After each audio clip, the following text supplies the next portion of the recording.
Hello friends, केम छो तमे? Welcome है अंकिता लाइफ व्लॉग में।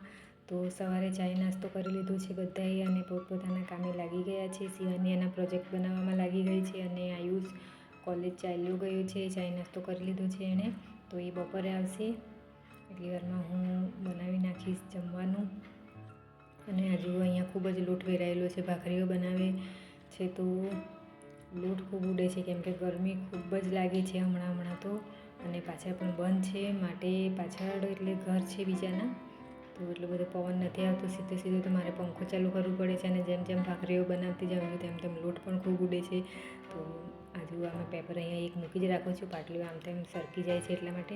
તો એની અંદર જ બધું કચરો લઈ લઈશ અને નાખી દઈશ કચરાપેટીમાં અને પછી વીમ જેલથી હું બરાબર ઘસીને સાફ કરી લઈશ, કેમ કે ચાય ઢોળાઈ હતી તો તે અહીંયા ફિટ થઈ ગઈ છે, સુકાઈ ગઈ છે। તો એને તારના નળા વડે જ સાફ કરવું પડે એમ છે, તો મેં તે બરાબર ઘસીને સાફ કરી લઈશ।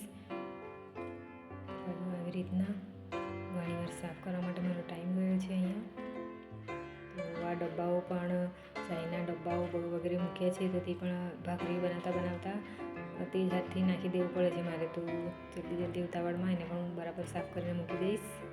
જો 2-3 વાર મને લાગ્યું હતું અહીંયા પાણીથી સાફ કરતાં તો આખરે સફાઈ થઈ ગઈ છે મારી કિચનની। જો આવી રીતના અમે અઠવાડિયા માટે વિલેજ ગયા હતા, તો ત્યાંથી અઠવાડિયા પછી અમે આવ્યા છીએ, તો એમ પણ કામ ઘણું બાકી છે।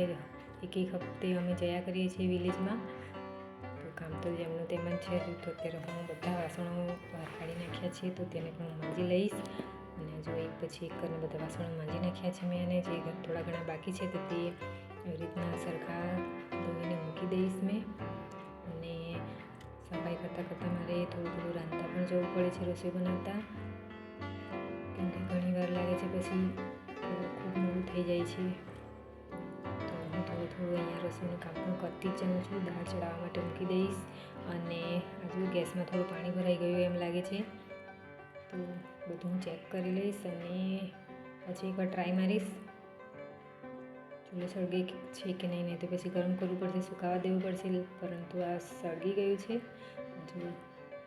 તો ગેસ પર હું મૂકી દઈશ દાળ ચડાવવા માટે। બીજા ગેસ પર તેલ ગરમ કરવા મૂકી દીધું હતું। કોબીજનું શાક છે બનાવવાનું આજે, શિવાનીએ મને કટ કરી આપ્યું છે। તો હું આવી રીતના દેખાય તો ખૂબ જ છે, પણ જ્યારે ચડી જાય છે ત્યારે થોડું અમથું જ થઈ જાય છે આ કોબીજનું શાક। બરાબર હું હલાવી દઈશ, થોડી વાર માટે હું હલાવવા માટે આવ્યા કરીશ। એક બાજુ કપડાં પણ મૂકી દીધા છે વોશિંગ મશીનમાં ધોવા માટે, તો તેને પણ હવે કાઢવું પડશે। હજુ શરૂઆતમાં અમે આવ્યા હતા તો મશીન ખૂબ જ બગડી ગયેલું હતું, કેમ કે 1-2 મહિના પછી અમે અહીંયા આવ્યા હતા એટલા માટે। તો મશીન પણ અત્યારે તો સમારી લીધું છે, તો મને થોડી હેલ્પ થઈ ગઈ છે, મારે થોડું કામ ઓછું થઈ ગયું છે। અમુક કપડાઓ નાખી દઉં છું અને અમુક તો જાતે ધોવા પડી જ છે એમ પણ। તો આ જો બાલ્કનીમાં 9-10 વાગ્યાનો ટાઈમ છે, તો પણ ખૂબ જ ગરમી લાગે છે અહીંયા, એકદમ લાદી પણ ગરમ થઈ ગઈ છે, તો હું જલ્દી કપડાં નાખવાની કોશિશ કરી રહી છું। મશીનમાં ધોયેલા કપડાં થોડી વાર માટે તો એકદમ સુકાઈ જ જશે, કેમ કે બધું પાણી તો એમ પણ નીચવાઈ જ ગયેલું હોય છે અંદર।